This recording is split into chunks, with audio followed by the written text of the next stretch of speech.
My name is Kenko. I'm a senior student at the Village Zendo. I'm not right now at the Village Zendo, but I'm at home in Northampton, Massachusetts, where I live and where I practice with a small sangha, the Soto Zen sangha here in Northampton. I think there are many of you who I met before, which is wonderful, and a special welcome to those of you who I haven't met yet. Maybe I'll meet you someday in New York or on a retreat or on some Dharma travel that may happen in mysterious ways. So today it's beautiful, it's clear, the birds are singing, it's green outside. This morning it was really, really freezing up here. I have a little thermometer which uses Celsius, and it said 0. No heat, freezing. And then over the day it warmed up very nicely. It sort of turned to the upper 60s. You know, just a wonderful spring day, starting out brisk and really starting out and sort of ending up nice and warm. We've had plenty of rain up here, so it's very green. The flowers are opening up. Usually in the evening, I take a walk with my partner around the neighborhood, and we sort of discover the new flowers that have opened up, and the peonies are still all wrapped up, but it looks like the little ants are working on getting them to open. It's just so beautiful. It's a wonderful time of year. And when I go outside to my car, I can also see that the pollen is also very, very abundant this year. And the trees are very generous with it. And I know some of my friends have allergies. So it's, you know, it comes all as a mixed bag, I guess. So I wonder how it is where you are right now. And I know we have people coming together from different places across the US, sometimes from Europe. So maybe it wasn't completely freezing in New York this morning. Maybe it actually turned warmer than it is up here.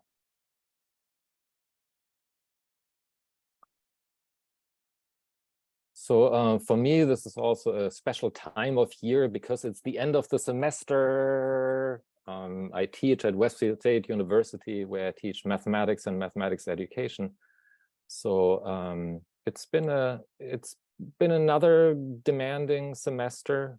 And in the way things work, everything sort of ramps up towards the end of the semester, and the students are getting more and more anxious, and there's more and more work to be done in paper just to hand it in, and students coming and saying, oh, can I still hand it this homework that we did, you know, earlier in the semester? And it's so interesting, you know. I'm German originally, so it's like, you know, part of me is really about, you know, the rules clearly say that, you know, no late homework will be accepted, and I sort of, you know, feel myself getting into a bit of a, you know, righteous huff about that.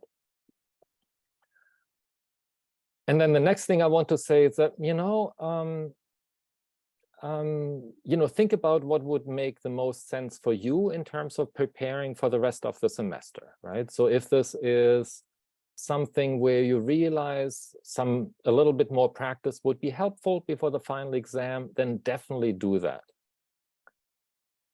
And the reality is also, in my class, homework is really a very, very small percentage, only about 15%. So you know, students get all anxious about it, but you know, it's not going to make a big difference.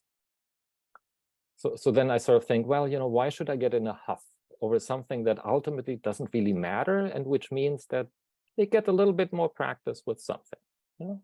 Wonderful. And I can also tell that in my own sort of energy, my energy is usually getting low by the end of the semester. My patience is very thin. It's usually a time when I try not to make any decisions or to have any big conversations with anybody, because I know that it's it's easy for it to go off the rails. And of course, springtime is also when our condo has our spring meeting, which usually happens in early May, and I'm on the condo board, and there's never enough money, and we never want to upset people, but you know, the bottom line is the bottom line. But we had that. There was no open revolt, so I can let that go too. I've really been touched by the talks that people have been given. Gesho really spoke very beautifully about her studio practice, really bringing her life as an artist and her into connecting it in the practice, connecting it with her life, seeing parallels, seeing what is different, really exploring that in very beautiful ways. And similarly, Fusho Hoshi, sort of using her lens of hyper-local journalism to connect with other hyper-local people describing what's going on in their lives in Vermont. Connecting intimately, connecting from afar. And then also Enkyo Roshi's beautiful talk about zazen as the mother that can really just hold us.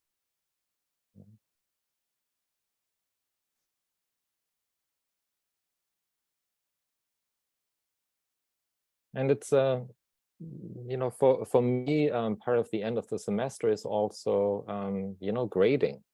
There's this pile of exams that shows up on my desk, and I feel, oh, this shouldn't be here. This is terrible. How did this come about? Yeah, and of course, then I remember that, you know, I was the one who said we're going to have a final exam and who designed the exam. And, you know, it's like, well, if I think this is important, then this is important. And then this is the pile, and then this is the work. And even thinking of it as a big pile is really something that I add to it, right? It's like, because when I grade it, it's like I take the top one down, I read the first question, and I read what this particular student has written about this particular thing. It's like, okay, I can do one sentence, okay, and then I do the next sentence. And there's also a discomfort that I noticed in that between, oh, you know, I had hoped that this would look like this. And then there's sort of the broken-hearted realization that what I thought this particular student had learned is maybe not quite what they learned, or not quite what they were able to articulate in the exam. And it's like, this is not what I was hoping for. And also, of course, the side in, oh, you know, maybe I should have done something different. Maybe we should have spent more time on this, or maybe I should have reached out to students, or maybe we should have, and, you know, then there's that whole wheel going around and around.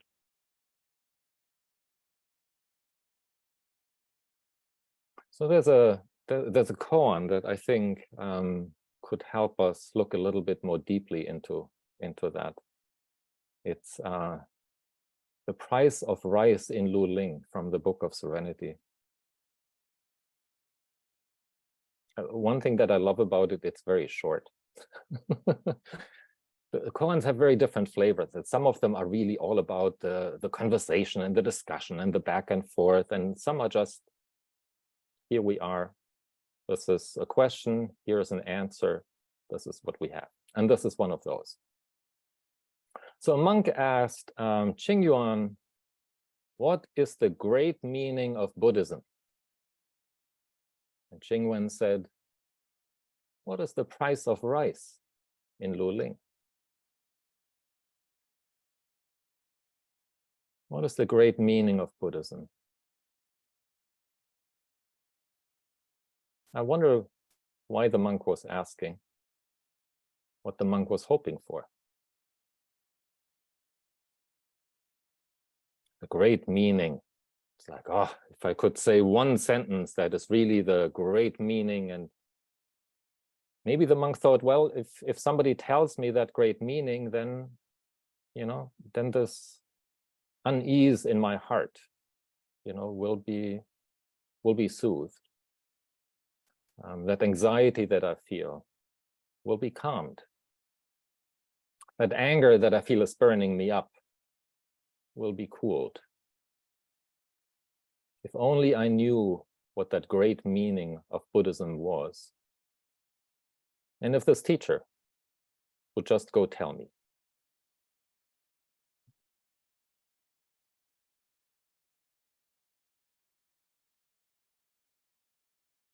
Yeah, I remember when I started practicing that, I started, reading and reading this and reading that. And I think, some of the energy in me was, I want to understand this. I think there is an answer in here somewhere, if only I can find it.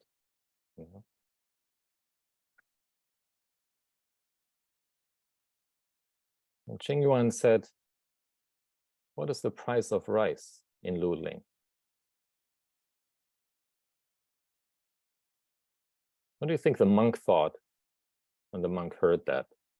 It's like, well, this is not what I was expecting. First of all, why asking you? Why are you asking me a question? I thought you were supposed to give me the answer. And then what is this about the price of rice in Luling? And where is Luling? I don't know that. And why should I know what the price of rice is? And why is it the price of rice and then not the price of something else? It's like, whoa, that's not what I was looking for.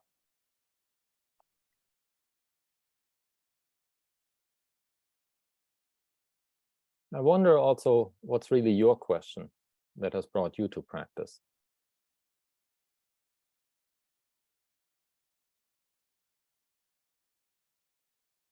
And where you have looked and asked honestly and wholeheartedly.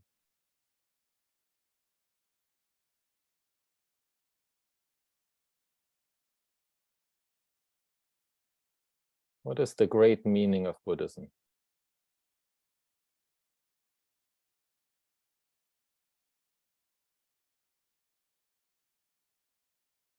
What is the price of rice in Luling?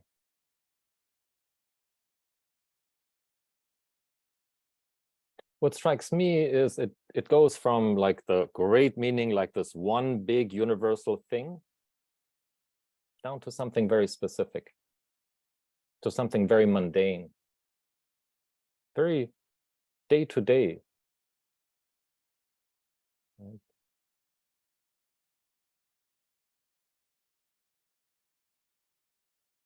For me, it's grading the exam. It's reading one sentence, thinking, what kind of grade could go along with this one? It's not out there.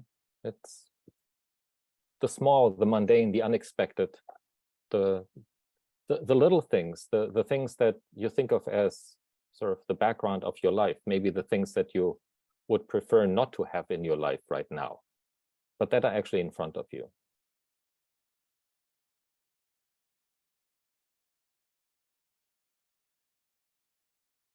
There's really I'm sort of struck by the great meaning of Buddhism for me is really very much in the intimacy of the specificity of really this moment.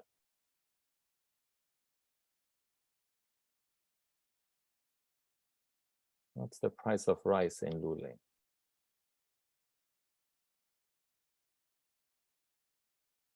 I wonder what grounds you in this intimacy.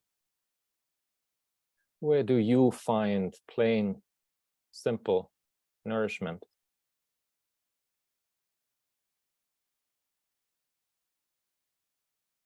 And again, I'm thinking back of Gesho's talk and the studio practice. And I can hear echoes. But this is This is a place of intimacy for her.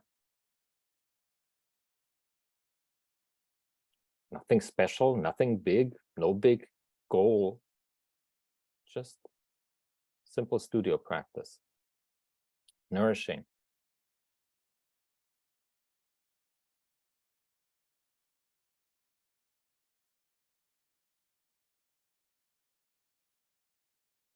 I'm also struck as a math teacher.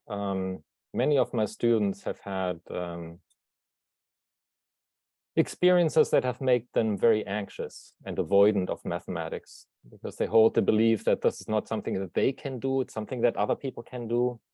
And they sort of need these other people as an external authority to do the kinds of things that they can't do, and to validate and verify what they did. Often in my class, when I go around, students work in groups, and some students are making good progress, and the first question that they ask is this right?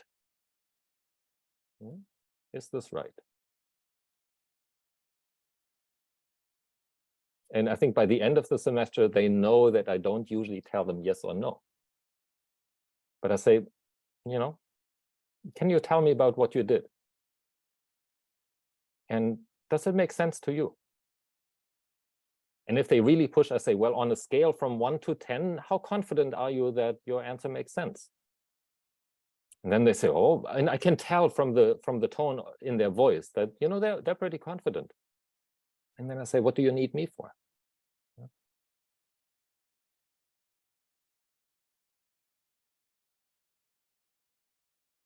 So what is it to not look to an external authority? What is the alternative in intimacy? Roshi John Tarrant has an interesting quote. He says, over and over again, Zen is not about having the answer, but about moving in the darkness of what is unknown and uncertain, and trusting both your moves and the darkness that opens as you enter it. Moving alone in the darkness.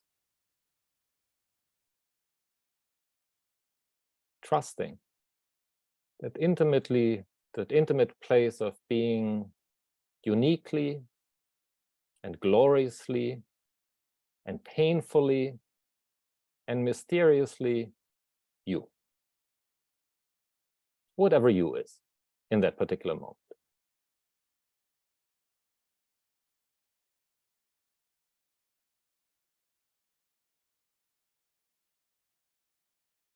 There's a beautiful line in the verse that goes along with it. It reads, the accomplishing work of great peace has no sign. I love the image of accomplishing work of great peace. What is that work? What is that work in this moment? What is that work when I'm having an argument with my partner? What is accomplishing that work of great peace when I prepare for a condo meeting that I think might be contentious?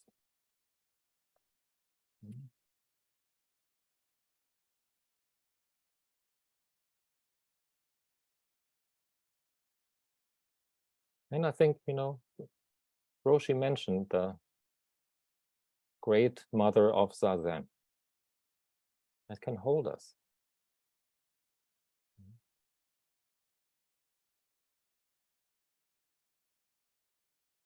Let me close with a poem by Sebene Selassie. She's a meditation teacher, writer, and author of the book called You Belong, A Call for Connection. She says, you belong everywhere. Yes, you, with all your history, anxiety, pain, and yes, everywhere, in every culture, community, circumstance. You belong in this body. You belong in this very moment. You belong in this breath. And this one, you have always belonged. Thank you all.